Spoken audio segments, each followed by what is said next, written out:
अक्सर जब हम मुंशी प्रेमचंद की दो बैलों की कथा के बारे में सोचते हैं तो लगता है कि ये बस जानवरों की एक सीधी साधी कहानी है ना। लेकिन देखिए, असल में ऐसा बिल्कुल नहीं है।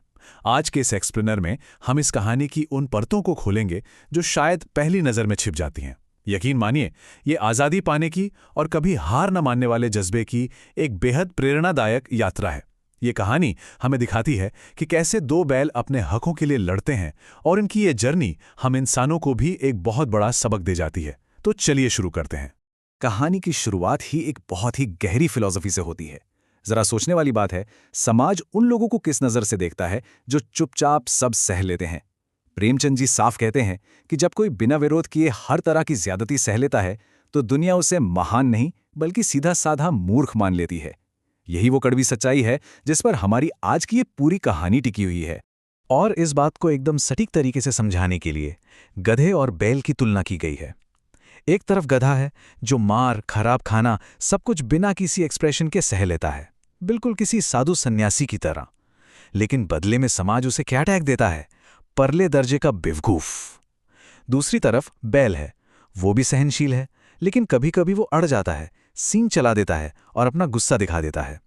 उसका ये थोड़ा सा विरोध ही उसे गधे से अलग बनाता है, और यही विरोध करने की क्षमता आगे चलकर इस कहानी का सबसे बड़ा टर्निंग पॉइंट बनेगी।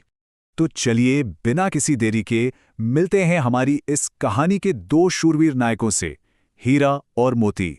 इन दोनों का स्वभाव एक दूसरे से बिल्कुल अलग है, लेकिन शायद इसीलिए ये एक परफेक्ट टीम है। हीरा एकदम शांत है, बहुत समझदार है और हमेशा नियमों के दायरे में रहना पसंद करता है। वो सिचुएशन को शांति से हैंडल करना जानता है।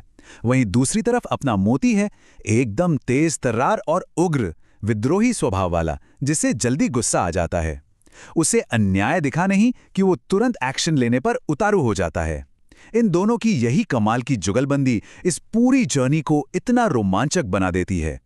लेकिन देखिए, एक बात जो इन्हें सिर्फ जानवर होने से बहुत ऊपर ले जाती है, वो है इनकी मूक भाषा।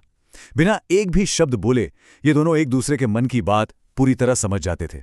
जब भी ये हल में जोते जाते तो दोनों की बस यही कोशिश होती कि मेरे साथी पर कम और मेरी गर्दन पर ज्यादा बोझ रहे। कमाल की बात है ना। ये जो निस्वार्थ प्यार और गहरी बॉन्डिंग है, यही आगे चलकर इनका सबसे बड़ा हथियार साबित होने वाली है। चलिए अब आते हैं उस मोड़ पर जहां से सब कुछ बदल गया, यानी आजादी छीनने का वो पल। हुआ यूं कि इनके मालिक झूरी ने अपने साले गया को कुछ दिनों के लिए अपने दोनों बैल दे दिए, लेकिन बैलों को लगा कि उन्हें बेच दिया गया है। सोचिए उन पर क्या गुजरी होगी। ये उनके लिए एक बहुत बड़े सदमे जैसा था। गया जब उन्हें ले जा रहा था तो उन्होंने पूरा जोर लगाकर विरोध किया, और फिर जैसे ही रात हुई, घर वापस लौटने की तड़प इतनी तेज थी कि उन्होंने रस्सियां तोड़ दीं और पहली ही फुर्सत में वहां से भाग निकले। जब वे वापस पहुंचे तो अगले दिन गया उन्हें फिर ले गया, और इस बार हालात बद से बदतर हो गए। उन्हें ऐसी मोटी रस्सियों से बांधा गया जिन्हें तोड़ना नामुमकिन था। दिन भर भारी काम, बेरहमी से पिटाई और खाने के नाम पर सिर्फ सूखा भूसा। यहां उनके उसूलों और उनकी सहनशीलता का असली टेस्ट शुरू हुआ। मोती का खून खौल रहा था, वो हमला करना चाहता था, लेकिन हीरा उसे बार बार शांत करता कि इंसानों पर सींग चलाना उनके उसूलों के खिलाफ है। और इस घुप अंधेरे में उम्मीद की एक छोटी सी किरण बनकर आई। सिर्फ 2 रोटियां। गया के घर में एक छोटी सी बच्ची थी जिसकी सौतेली माँ उसे बहुत मारती थी। वो बच्ची इन बैलों का दर्द समझती थी और रात को चुपके से इन्हें एक एक रोटी खिला जाती थी। अरे बाबा! अब लॉजिकली सोचिए, उन 2 रोटियों से इन भारी भरकम बैलों की भूख क्या ही मिटती। लेकिन इमोशनली उस प्यार ने उन्हें अंदर से टूटने नहीं दिया, उन्हें हिम्मत दी।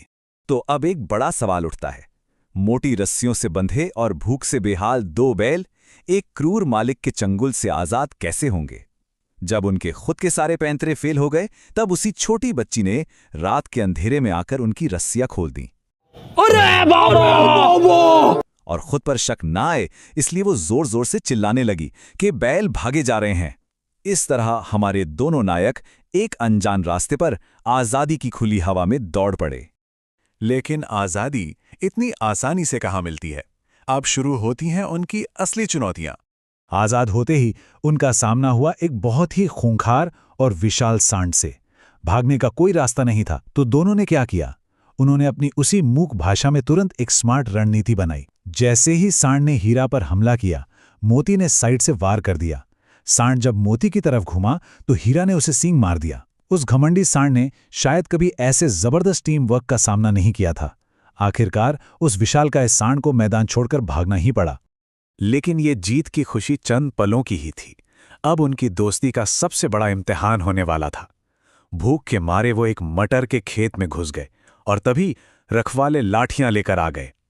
हीरा खेत के किनारे पर था, वो आराम से भाग सकता था, लेकिन मोती कीचड़ में बुरी तरह फंस गया था। और यहां हीरा ने जो किया वो सच्ची दोस्ती की मिसाल है। उसने भागने के बजाय वापस लौटकर मोती के साथ पकड़े जाना ज्यादा सही समझा। पकड़े जाने के बाद वे पहुंचे अपनी जर्नी के सबसे भयानक और डरावने पड़ाव पर, कांजी हाउस यानी मवेशी खाना। यहां का नजारा दिल दहला देने वाला था। जानवर भूख से कंकाल बन चुके थे, बिल्कुल मुर्दों की तरह पड़े थे। पूरे हफ्ते इन्हें भी खाने को एक तिनका नहीं मिला, लेकिन इतने कमजोर होने के बावजूद उन्होंने हिम्मत नहीं हारी। हीरा ने सींग मारकर दीवार तोड़नी शुरू की। उसे पीटा गया, मोटी रस्सियों से बांध दिया गया। तब मोती ने आगे बढ़कर दीवार पूरी तरह गिरा दी और बाकी सारे जानवरों को भगाकर उनकी जान बचाई। खुद बंधे होने की वजह से वे दोनों वहीं रह गए।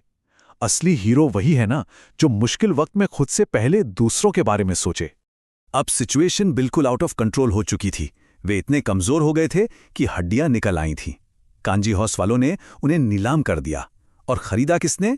एक लाल आंखों वाले बेहद खूंखार दड़ियल कसाई ने। उनकी बोटी बोटी कांप रही थी। क्या उनकी आज़ादी की इस महान लड़ाई का इतना दर्दनाक और खौफनाक अंत होने वाला था? लेकिन नहीं, असली कहानी तो भी बाकी थी। आइए देखते हैं उनकी ये शानदार वापसी कैसे हुई। दाढ़ियल कसाई उन्हें डंडे मारते हुए ले जा रहा था। तभी अचानक से उन्हें लगा कि ये रास्ता कुछ देखा देखा सा है। वही खेत, वही बाग। अरे, ये तो वही रास्ता था जहां से गया उन्हें ले गया था। जैसे ही उन्हें ये एहसास हुआ कि वे अपने घर के करीब हैं, मानो कोई जादू हो गया। उनकी सारी थकान, सारी कमजोरी पल भर में गायब हो गई।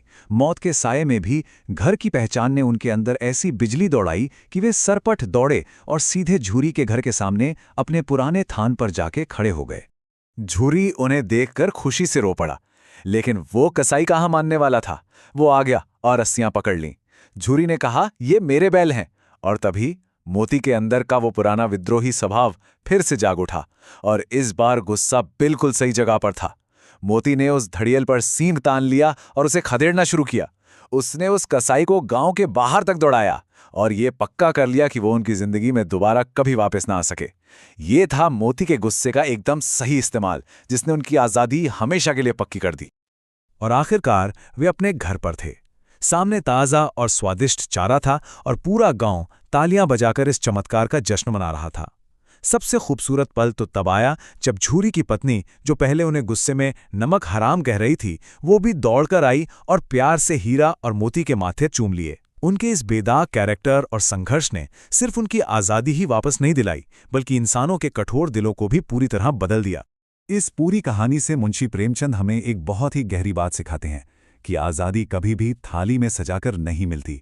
चाहे इंसान हो या जानवर, आज़ादी हमेशा संघर्ष मांगती है। इसे पाने के लिए लचीलापन, अपनों के प्रति गहरी वफादारी और एक ऐसा जज्बा चाहिए जो कितनी भी मार खाने के बाद टूटने से इनकार कर दे। इस एक्सप्लेनर में हमारे साथ जुड़ने के लिए बहुत बहुत शुक्रिया। चलते चलते हम आपके लिए एक सवाल छोड़कर जा रहे हैं। क्या आज़ादी सिर्फ एक बार पा लेना काफ़ी है, या हर दिन उसे बनाए रखने के लिए हीरा और मोती जैसा अदम्य जज्बा होना ज़रूरी है? ज़रा सोचिए।